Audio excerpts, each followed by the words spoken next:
Hey everybody, it's Rob here with Season 9. There are a ton of buffs coming to basic skill builds. And today I want to look at some potential comebacks, some good basic skill builds, but also give an outlook of why these hyped basic skill buffs are not enough for so many builds that I'm getting a ton of questions about. So I have some planners prepared here. We're going to look at the patch notes. We're going to look at some of the potential here, especially for the Barb, but also talk about all the other basic builds and classes. So the planner is already updated. Those are going to be linked below. We'll first talk very briefly about the patch notes and what it means for most of the basic skills.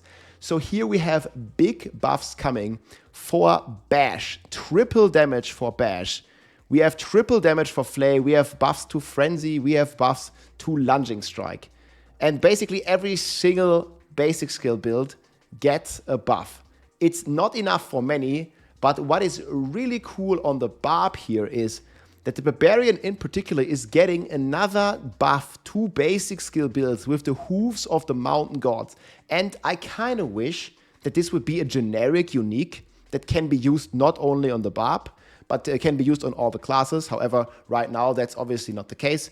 And this is only really making basic skill builds viable on Barb, in my opinion. There is some potential maybe for an Earth Spike Druid build, because Earth Spike got one of the biggest buffs.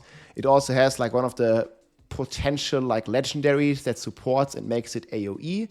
And then there is also, you know, some Spiritborn stuff that might be viable. But, you know, with all these buffs to basic skills on every class, we did some math here, there are also coming a lot of nerfs to the uniques. Many people miss this, but Blizzard basically doubled the damage of many basic skill builds. Some got tripled, but a lot of them only got doubled. But then you see, if you're like adding all these together here, you're basically not even getting a buff, because if you calculate like all these nerfs combined, and if we are sticking with Pain Gorgers as well, which is bugged in itself, we're basically getting a double nerf. So many of them, let's take, I don't know, Sorcerer Arclash. I got a kind of questions about that, right? Arclash gets like from 40 to 80% damage, so it gets doubled. But then if you're considering the nerfs to Shard of Viranthil, to Pain Gorgers, and to Moonrise, we're basically losing that double damage again. So Arclash isn't even stronger than it was before. And similar stuff here for many people asked me about the Heartseeker Rogue. Why is it not viable? It's the same story. It gets doubled on the base damage, Heartseeker. This is the new Heartseeker, 50% damage. But then, again, it gets nerfed, you know, by the Shard of Viranthil, by the Pain Gorgers, by Adaptability, by Moonrise. So many of these builds, they don't even change. However, there are a few good ones that I want to talk about here in particular. And again, this is on our favorite class, the Barbarian. So here we have the Mountain Gods, and again, it doubles the basic skill damage. It also gives you basic attack speed, which is in category 2, which basically acts as a separate multiplier as well. So we're kind of getting a ton of buffs here from those new boots. It's up to ×3 for most builds if you masterwork the basic skill. And we're also getting adaptability, and on the Barb, in general, adaptability now, if you can scale resources, you can read this here. If you're actually scaling resources, you are generating and getting 0.6% damage for each point of primary resource that you have. And we can combine this, for example, on the Barb with the Ramalardi. So we can double stack, we can stack Fury, and we can double benefit from those maximum resources. We're getting 0.5 from Ramalardi, and if we're putting adaptability on the amulet, we're getting another 0.9% damage, and they scale multiplicatively to each other. So we're getting a ton of buffs here to a lot of the Barb basic builds in combination, again, with the new boots. So the first build that I want to show you here, probably the one with the most potential, because nobody cares about the weak builds. We really want to look at the strong builds. But most potential here, Flay Barb. The reason why Flay is so strong is because we can combine Shard of Viranthil with the Ramalaldis. That's like a double scaling multiplier. We get the boots, and the crazy thing on Flay is also that we basically have the potential of getting the Flay duration above 100%. What that means, like a lot of the multipliers here, for example, on Lunging Strike or something, they are capped at 100% to deal double damage. But Flay, with its duration can go to 300% duration, basically giving you a 4x multiplier and not a 2x like it is with Lunging Strike, with Frenzy, or with Bash. So that's one of the reasons why Flay is so strong. Another super good reason is the season theme. We are basically getting a Bane of the Stricken, Tyrant Bane here, that is scaling with our damage over time, multiplicatively, infinitely stacking. We don't know what the ICD is or how this works exactly, but if this is anywhere near Stricken of D3, this is going to be insane. And then on top of all of this, we also have the Siphoning Gizmo here. This is one of the Arcana that's basically supporting your Ember and your Cataclysm. And what this basically gives you a free Rupture on Lucky Hit that deals more damage than the bleed damage that gets consumed. So you're basically stacking a bunch of bleed with Frenzy again. Like you're just gonna be like, you know, like blast. Okay, I'm doing Lunging Strike right now, but you're basically just blasting a lots of dots on the target. And then instead of using Rupture, you basically just use this power to make like a big explosion here and just like stab the enemies, looking like guts, and basically blasting this. So that has a tremendous potential here. And obviously, once we are getting the Flay, it's also bleed, so we can use Rage of Haragas to reduce all of our cooldowns and all of this crazy stuff. I also think we can very easy, you know, get to use or fix our resources here with the Lum Rune, and then we get Quacks for even more damage once we can basically like get the Fury demand under control. I think we will. So that has tremendous potential here, and we can still make use of the Ugly Bastard because we're gonna have Perma Wrath with the cooldown resets from Rage of Age. Then we also have the Lunging Strike buff. Lunging Strike also gets a crazy buff. I calculated this all here in the sheet. I'm also going to link this below. So for Flay, we're going from 48 to 115. Then we're getting some nerfs from the Shard of Virunthiel and stuff. But in the end, guys, on Flay, we're getting like a 7.5x, and this does not include the season theme yet. So on top of this, we get the season theme, and we get the crazy stuff here, like the Siphon Gizmo. So that is a potential of up to 10, maybe even 20 times the damage it does right now, given right now it's very far behind. But then obviously we also have this like wild card of the Tyrant Bane of the Stricken. And this might be insane. And you know, it might even be good for speedruns because we can lucky hit a lot if we are playing Fist of Fate. And this is going to trigger lucky hits, and then it's going to consume the bleeds, and it's going to consume more bleed than you applied. And we'll see how this is going to go. Like, there's a tremendous potential here. And Lunging Strike is basically the same thing.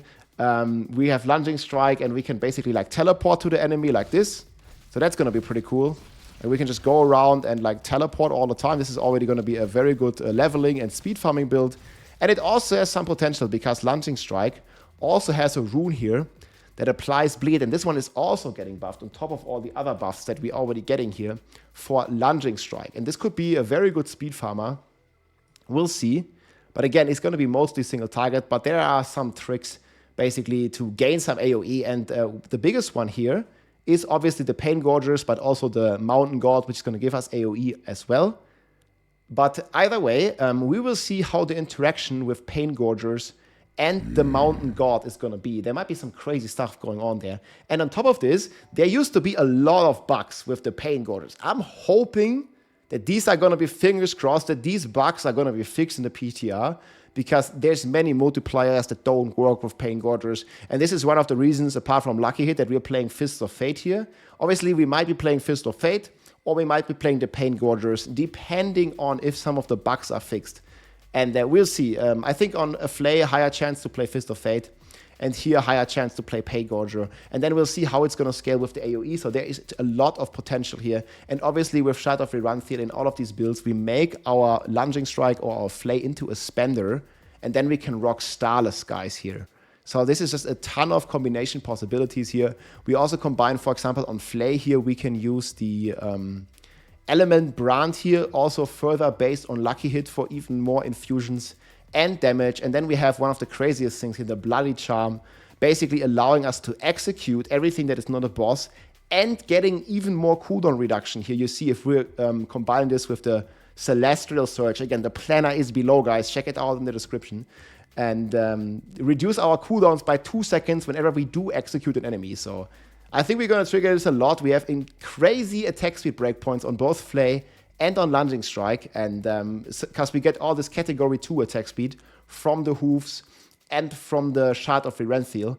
And we don't even need the Rupture on the bar anymore, so we can use Ground Stomp and basically ensure that we can trigger our Earthquake for big damage. And there's just like so much possibilities. You can check out the planet. There's a lot of synergy if you think about it. And we can also maintain the Ugly Bastard, which gets nerfed for a lot of the other classes, which gets nerfed for a lot of the other builds. And then I constantly get the question, Rob, what about Frenzy? What about Bash? Why are those not, like, you know, have this big potential? And let's start with Bash.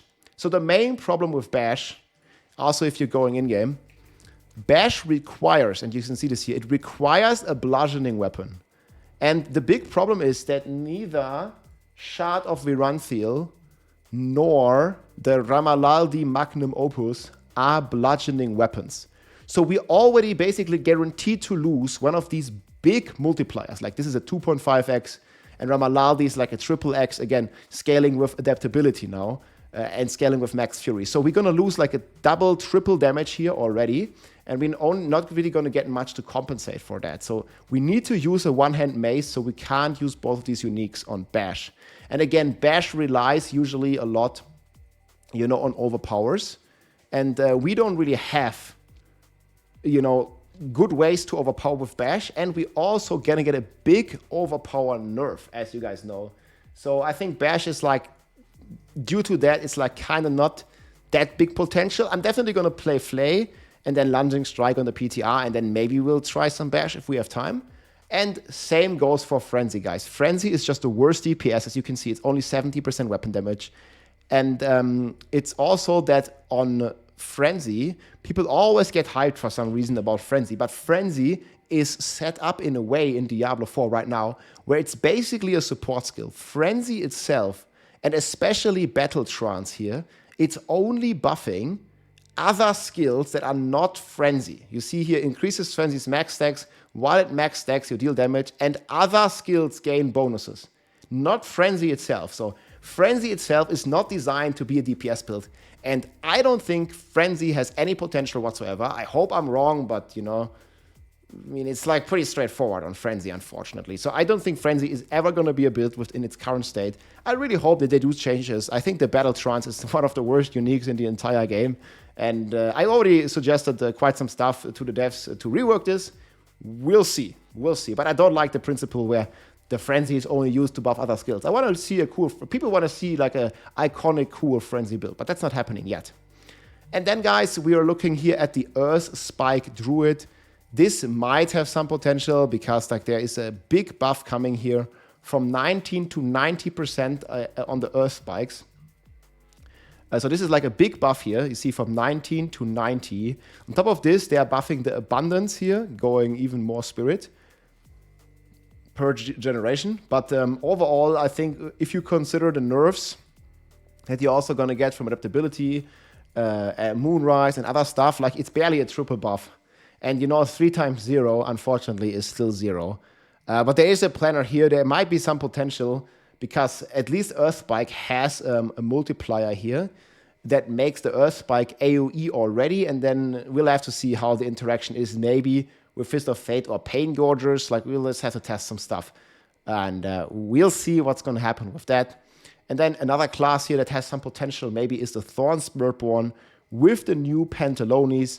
There's already this, like, you know, rock spitter build that can be played with Thorns. That's already actually cleared the Pit 100 from Do Not Hit Me. So that can already do Pit 100, and now it gets the pants. And maybe I have 2 versions here, basically. I'm going to link those below. There's also a Quill Volley version where you're basically just relying, similar to the Ashava power, to deal as many hits as possible.